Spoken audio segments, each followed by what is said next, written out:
Hello, I'm back from WorldCon 2022, otherwise known as ShyCon 8.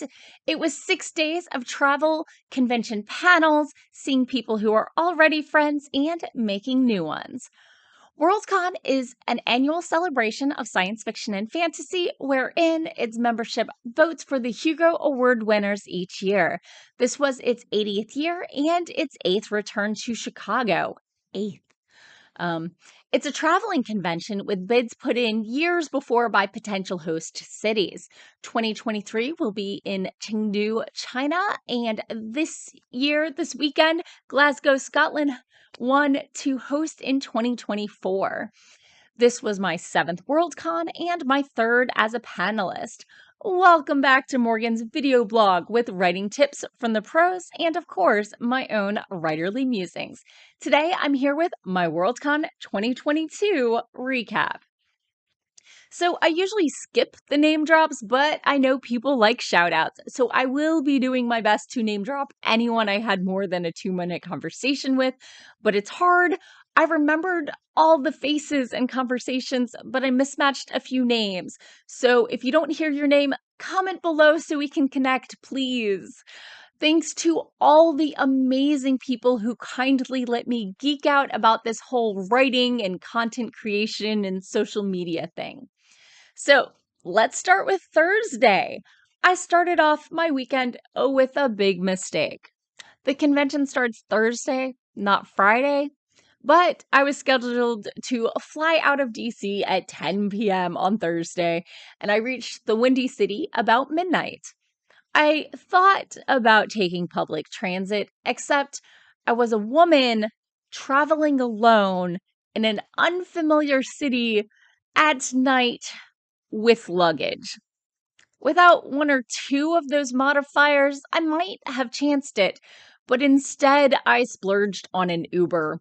Still cheaper than a day of parking. In fact, by the time I found the terminal for the rideshare pickup, the price had dropped from $65 to $50 for a half-hour ride.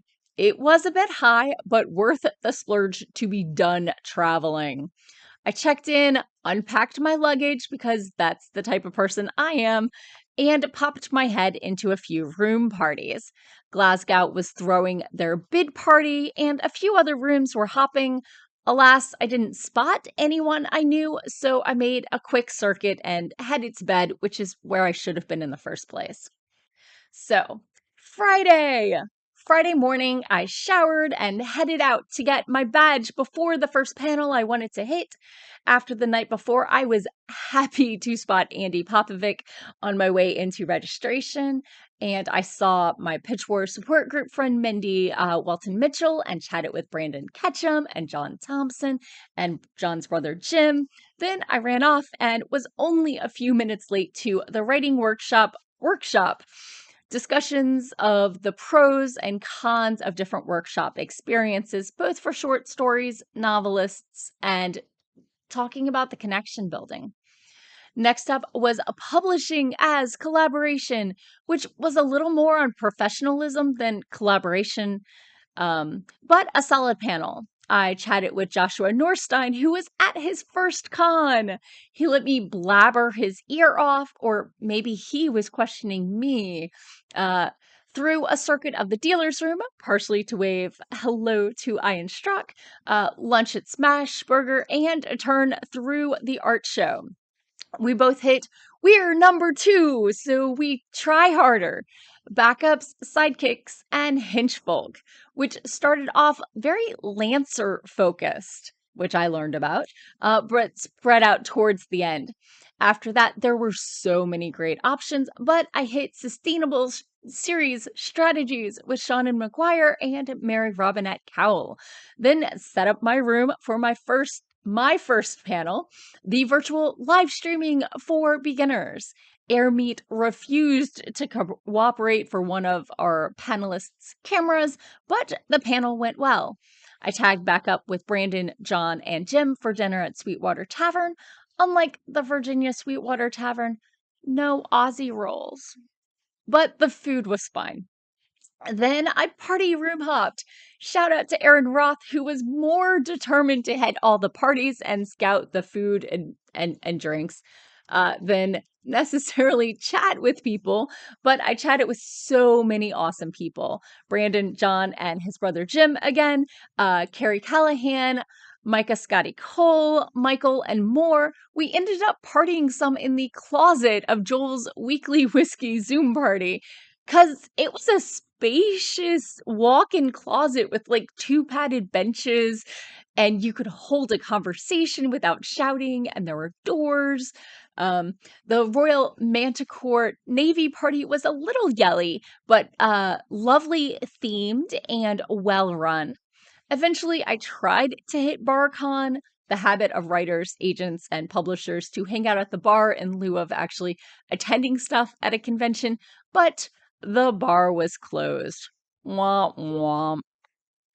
Saturday, I woke bright and early at 9:30. Early if you consider what time I went to bed, because my author tuber friend Sarah Sharon Weber was driving nearly 2 hours into the city just to meet up with me for coffee so we could meet in person. We've been friends for like 3-4 years now. She got there 15 minutes early, so I flung myself through the shower and headed down. After getting a little turned around about which door she was actually at, we tagged up and got her some coffee. It was so great to meet her in person. She is exactly like she is on the stream, and it wasn't awkward like I feared. 10 out of 10 would hang out with Sarah in person again. I abandoned her after a bit to go check out fairy tales and folklore and urban fantasy, which was solid enough I didn't regret cutting the visit short. Well, that and not making Sarah pay more for parking. It was pricey enough for 2 hours. I ate my breakfast bar while chatting with Risa Graham and Betsy, and then hit let me tell you about the very alien. They are different from you and me, which was the longest titled panel I think I've ever hit, followed by Decolonizing SFF. I tagged up with my other panelists in the green room, and we made our way through the maze to the room for mental health and con running. The audience was small, but the conversation important and the panelists passionate. After all that, I needed a nap. Instead, I stared at Facebook Reels and tried to wind down unsuccessfully. I made it back out in time for science fiction and reproductive freedom, a topic you might know that I'm passionate about. Then I snagged a very quick meal from the lobby Starbucks and scarfed it down while setting up for my second virtual panel, Legal Considerations for Podcasters. I wasn't the most helpful panelist, but hopefully there was some value in me saying, I've been told X, so this is why I do Y. Is that right? Followed by our legal specialist giving 5 to 10 minute explanations of why I was mostly right. Then more party hopping. First, I hit BarCon and met Kat Corbetti in person. She introduced me to the talented Brandon O'Brien, and I aimed for more conversation this time and jumped groups a few times. Shout outs to Jen Elbert and Dominique, Abra, Kathy, Ben C. Kenny, Luke C.J. Smith, Andrea, Kurt, and Fringe. We managed to hit John Skelsey's dance party in time for the last 15 minutes, which, to be honest, is about how much dance I had left in me at, 1 a.m. I did make it to bed before 3. Sunday, I managed to squeak in a shower before slipping in a little late to the Broad Universe rapid fire readings. I'm a member of Broad Universe, an open group that supports women publishing in science fiction and fantasy. I even got a mentorship through a trial program they had a few years ago. Randy Dawn was the host and had just launched her first fiction novel the night before. So I went to the art show to check on the art I'd bid on, but it was gone, clearly taken to the auction that I'd missed. I sighed a deep sigh and headed off to be a panelist again for Starting Your Own Podcast. So many award winners and standouts in the field, and me, who half the time is shouting into the void. Thank you so much for listening. I feel my contributions were helpful, though, and I did my best not to dominate the conversation. I tagged up with Aaron, John, Jim, Brandon, Olivia, and Jiangning for a fetch and eat lunch from the local convenience store before getting her turned around twice and making it back for Reaching Past Riordan, talking about modern day mythology, kids, and stories. Next up was Black Speculative Poetry, where I will be looking up reference names for months because poetry isn't my familiar space. So finally, time for the last panel I was on for the weekend. I darted back to my hotel room and grabbed 4 books wrapped in brown paper, then headed to the green room to find my other panelists who said they'd be meeting us in the panel room because of scheduling. I made it with time to spare, and I wasn't the last one there. So, judging a book by page 119. It was a fun panel with each of us panelists taking a turn reading a page and letting the audience thumb up, thumb sideways, or thumb down a story. By picking a page this far in, we're past the overly polished opening and around the start of the second act in a 3-act structure novel. I would never want to be in the room when a selection from my book was being read. The why do you say no critiques could be brutal, but it was a fun panel, and I think I showed off my voice acting chops enough that no one would question if I could actually be a voice actress, even if my story selections had more male voices than female. I read from Jennifer Fallon's Wolfblade game. I call it Game of Thrones for people who don't want to be depressed. And The Perils of Prague by Doc Coleman. There's nothing like your reading getting a room full of people chuckling at the funny parts. And Loki in the audience had great feedback. Didn't like it because it wasn't about me. Liked it because it was about complicated family relationships, etc. Next, I met up with the usual crew for dinner, plus Steve Fellows, twins Dan and Dave, I think, Carrie, and names. Anyway, I did my very best to live tweet the Hugos from Twitter for my local sci-fi fantasy club while shouting in the noisy bar for a couple hours with Steve about social media and club promotion ideas. Then off to wander. I did a quick circuit of the bar, then wandered and ended up mostly chilling in the causeway with Ars Acanums, Luke and Steve Atterbury, Kurt, Taylor Schmidt, Tiffany Schmidt, and more. If you were there, let me know. So Monday, I got up, showered, packed up, and checked out. I dropped off my bags at the bellhop just before they started having to pile things in a corded off section of the breezeway. At 11:30, I hit the final panel I get to attend in person, Inverted Tropes, which was a lovely conversation with a lot of audience member questions that were actually trying to be additions to the conversation, and not all of them hit the mark. The panelists handled it with aplomb, though. I ran into my friend Sass, and he said that accessibility needed help driving cars or chairs back to the dock, so I swung by the accessibility desk, then realized I've never driven one. Instead, I volunteered to go retape accessibility parking in the panel room for closing ceremonies and put in maybe 45 minutes of volunteer time for the con, playing with tape.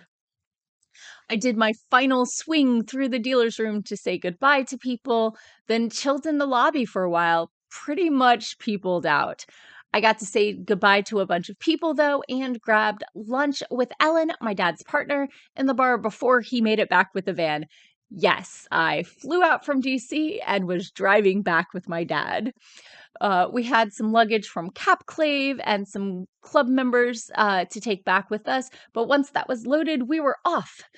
Dad drove like Frogger to the L to try and get his walking stick back, where he left it while he fetched the van from cheaper parking, but no luck. It wasn't far till Indiana, and once we got there, I dozed and switched out CDs as we made our way across it. I tried to get us to a diner for dinner, but it ended up with us backtracking only to find the 24/7 place closed early. It was Labor Day. So we continued on for another 45 minutes or so to an Olive Garden. Dad's hands started seizing up and we were getting worried, but at dinner he drank a lot of tea. Surprise, surprise, not being dehydrated helped. We wanted to hit Columbus, but called it a night in Richmond, Indiana, not even half an hour from the border. Dad managed to twinge his already cranky back as he went to go get us the room. I gave him some Advil, and Ellen hooked up her TENS unit, and by morning, he was moving much better. After IHOP for brunch, we hit the road and instantly hit Ohio. I dozed for a bit, then Dad and I traded regularly off, with the rain waiting for my turn, but his van was pretty easy to drive. For a quick sandwich, I led us to a Wawa that was under construction. I'm clearly not good at navigating. But the other gas station had a Little Caesars, a something, and a Tim Hortons. I'd heard so much about the legendary Canadian donut place, but I'd never actually seen one in the wild. I didn't even know they were south of the border. So, of course, I had to try them. I got a turkey bacon club and an assorted box of Timbits, their donut holes. They were actually really good. Would eat again. Dad wasn't the only one who'd left a walking stick, so as our path took us out of Ohio into West Virginia, then Pennsylvania, then West Virginia, then Maryland, we called ahead and Redbud did indeed still have her cane. Then we headed back to West Virginia and into Virginia to finally get me home again. I unloaded the car and saw Dad and Ellen off to go get some pho for dinner before they headed home to rest. Catechus was very happy to see me and barely left my side. I managed to unpack my luggage, then finally sleep.